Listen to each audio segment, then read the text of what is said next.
ZAC Castellane, qu'on peut qualifier d'exemplaire. Et en effet, c'est une joie pour moi de partager avec vous ces moments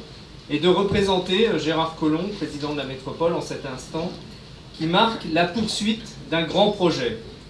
Nous sommes en effet ici sur une opération exemplaire parce que c'est le fruit du partenariat, à la fois du public et du privé, de la coopération entre les communes et la métropole, donc entre la commune de Sathonay et la métropole de Lyon. Et c'est aussi une opération exemplaire lorsqu'on la ramène à la taille de la commune. Pensez qu'avec cette opération et celle du pôle régional de gendarmerie qui s'est réalisée il y a quelques temps, la taille de la commune doublera en nombre d'habitants, et Pierre l'a rappelé tout à l'heure, d'ici 2018, avec une population qui aura passé en quelques années de 4 000 à 8 000 habitants. Et je pense qu'il a fallu aussi, et il faut le souligner, un grand courage politique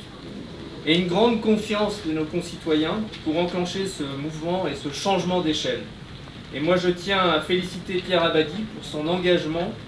en qualité de maire bâtisseur, parce que ça a failli lui coûter son élection en 2014. Et je tiens à le rappeler, dans un contexte du renouvellement municipal de 2014, où un certain nombre de maires qui s'étaient engagés sur le développement urbain, sur le développement de leur commune, ont payé lourdement un tribut à ce mouvement-là. Et en tout cas, Pierre, je tiens à te féliciter pour ton engagement en tant que maire bâtisseur au sein de cette métropole. Donc nous avons tous le souvenir de la ville de Sathonay qui s'est développée à l'époque à l'aune de son camp militaire et qui, on peut le dire, donnait une certaine tonalité à la commune. Ce camp, comme vous le savez, a été fermé en 1997 et donc il laissait place à un certain nombre d'opportunités en matière d'urbanisation. On ne va pas refaire aujourd'hui tout l'historique de ce projet et de ses évolutions qui ont largement été évoquées, mais nous pouvons tout de même souligner que ce projet a été construit pour et avec les habitants dans le cadre d'une concertation bien menée en amont. Une concertation initiée notamment avec les commerçants, avec les habitants, sur les aménagements, sur les équipements, sur les logements, sur les commerces, tout ce qui fait qu'une ville soit agréable à vivre pour tous. Une concertation menée dès 2004 et poursuivie tout au long du processus de l'évolution du projet entre 2007 et 2009 jusqu'à sa mise en œuvre. En tout cas, nous nous trouvons ici sur une opération symbolique et emblématique du développement de l'agglomération lyonnaise au profit de tous et du plus grand nombre. Pour en revenir à cette opération que je qualifie d'exemplaire, cette ZAC créée en 2006, 750 logements, donc 20% en locatif conventionné et 15% en logement intermédiaire. Ce qui nous amène aussi aujourd'hui à cet événement sur l'opération de la ZAC Castellane. Nous créons aussi par l'intermédiaire de cette ZAC plus de 6000 m² de commerce, dont une moyenne surface de proximité sous l'enseigne Casino, et enfin 1800 m² de locaux d'activité, ce qui permettra notamment le regroupement d'un certain nombre d'activités autour du médical et de professions médicales. Et enfin, des aménagements et des équipements publics que nous pouvons apprécier aujourd'hui. Alors il est vrai que le temps n'est pas de la partie, cher Président, mais vous pouvez admirer depuis le boulevard de Castellane, notamment la grande perspective avec la très belle promenade et le mail planté qui est réalisé, avec ce belvédère, le boulevard et les venelles piétonnes qui viennent agrémenter l'ensemble de cette opération d'aménagement. Et enfin, des équipements avec l'extension du groupe scolaire, un équipement petite enfance et une salle des fêtes et un gymnase qui sont aussi pour partie financés par l'intermédiaire de cette opération. Vraiment, lorsqu'on a connu cette ville auparavant et que l'on regarde aujourd'hui et que l'on observe cette transformation admirable qui nous donne une ville belle et accueillante, nous nous trouvons donc ici devant une nouvelle ville, un nouveau Sathonay. Cette opération de ZAC a aussi induit un bilan à hauteur de 25 millions d'euros, avec une participation de la métropole à hauteur de quasiment 5 millions d'euros au titre du rachat de certains équipements, et une participation à l'équilibre de cette opération. Ajoutons aussi que cette opération est exemplaire car elle est le fruit d'un partenariat long et constant confié à la CERL en sa qualité d'aménageur, et je veux ici saluer la CERL, représentée, alors non pas par sa direction générale parce qu'ils sont aujourd'hui retenus par un autre événement, mais je tiens à saluer la présence de la CERL et l'action de la CERL pour cet aménagement, mais bien au-delà aussi pour l'ensemble des opérations d'aménagement qui sont menées sur la métropole au travers de la CERL. Et cette CERL, dont je suis aussi administrateur, rayonne de plus en plus loin, parce que nous sortons aujourd'hui, la CERL sort aujourd'hui des limites du département et travaille bien au-delà de la métropole. Je tiens aussi à saluer l'engagement des services de la métropole et plus particulièrement de la direction de l'aménagement et de la direction de l'habitat et du logement qui sont représentés ici ce matin et qui sont engagés au quotidien sur ces opérations d'aménagement pour faire en sorte que nous puissions livrer des opérations exemplaires au profit de l'ensemble de nos concitoyens. Mais au-delà de la puissance publique et de ses satellites, il faut aussi des partenaires privés qui contribuent à la réussite d'une opération de cette taille. Je voudrais ici saluer l'engagement des groupes de promotion immobilière, bien évidemment l'engagement de BDP Marignan, mais aussi de la SNI à nos côtés. Engagement qui nous procure aujourd'hui l'occasion de célébrer ce grand projet, car la production d'un ensemble urbain est de plus en plus un acte de coproduction, où s'entremêlent l'action publique et l'action privée. Vous le savez tous, nous sommes ici réunis ce matin par la SNI et BDP Marignan pour célébrer un double événement. À la fois la pose de la première pierre de cette résidence, la Castellane, donc une opération mixte de logement pour un total de 97 logements, mais aussi pour la signature d'un avenant au protocole de partenariat entre la métropole et le groupe SNI. Une première convention de partenariat avait été signée en décembre 2013 pour le développement de logements intermédiaires et nous souhaitons aujourd'hui l'actualiser pour mieux répondre à nos besoins et à nos enjeux. Cette convention porte aujourd'hui nos engagements mutuels, cher André Hichet, président du groupe SNI, les vôtres et les nôtres, à savoir un développement sur la métropole de 6000 logements, soit 1200 logements par an sur 5 ans, à développer au travers de 700 logements intermédiaires et de 500 logements conventionnés. Votre groupe, mais vous l'avez déjà évoqué, met à disposition des collectivités une puissance financière très importante, puisqu'elle réunit, toujours sur le modèle vertueux public-privé, associé dans un fonds d'investisseurs,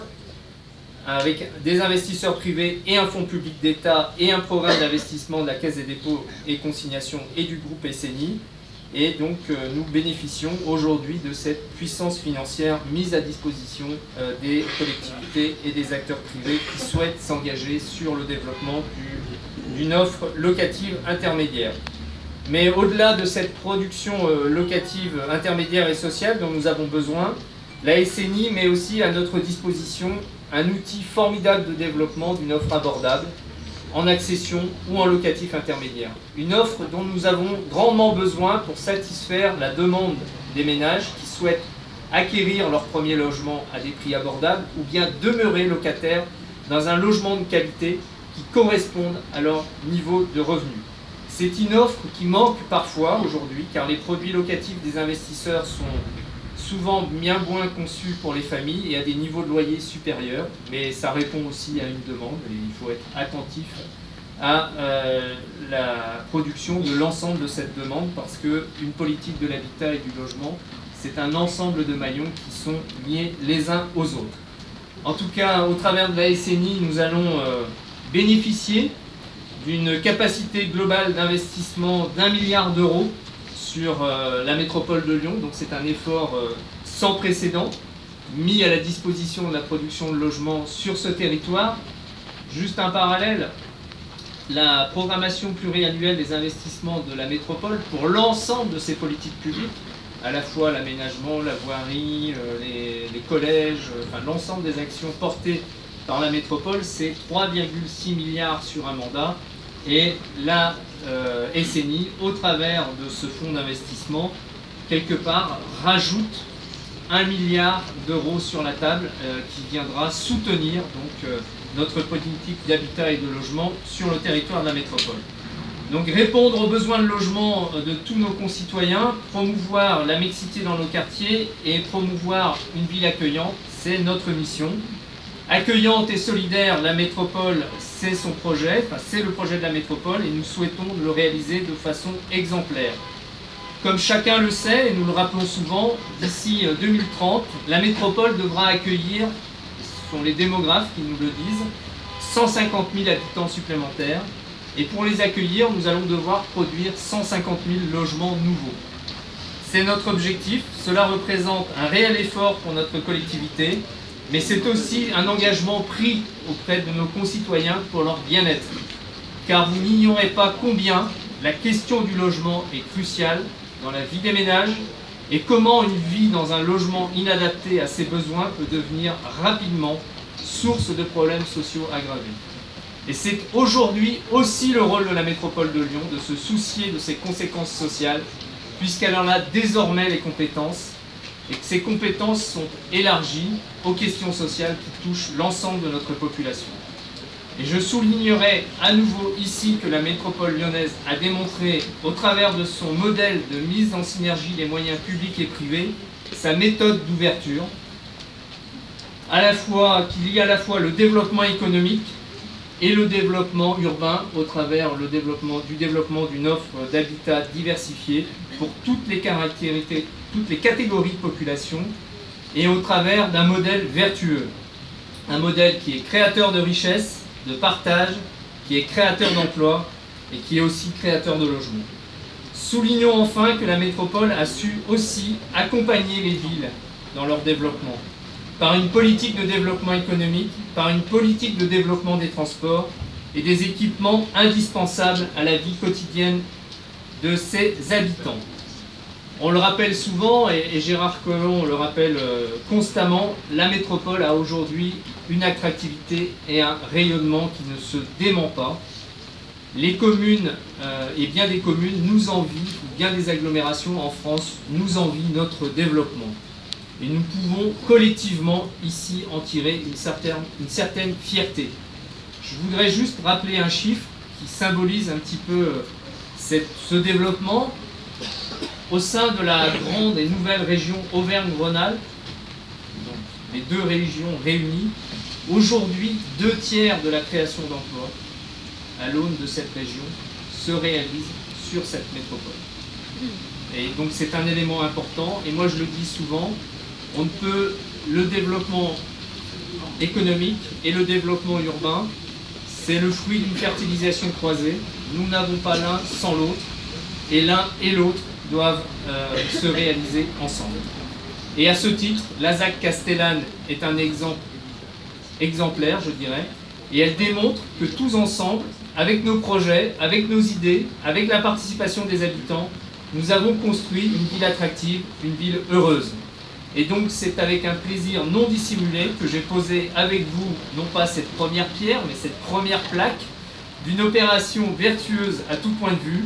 qui lie à la fois le développement durable, les économies d'énergie, la mixité des produits, l'intégration dans un projet urbain de qualité, avec des services et des équipements de proximité. Et je vais donc signer avec vous, cher André Hichet, au nom de Gérard Collomb, l'avenant à notre convention de partenariat, et je vous remercie pour votre écoute.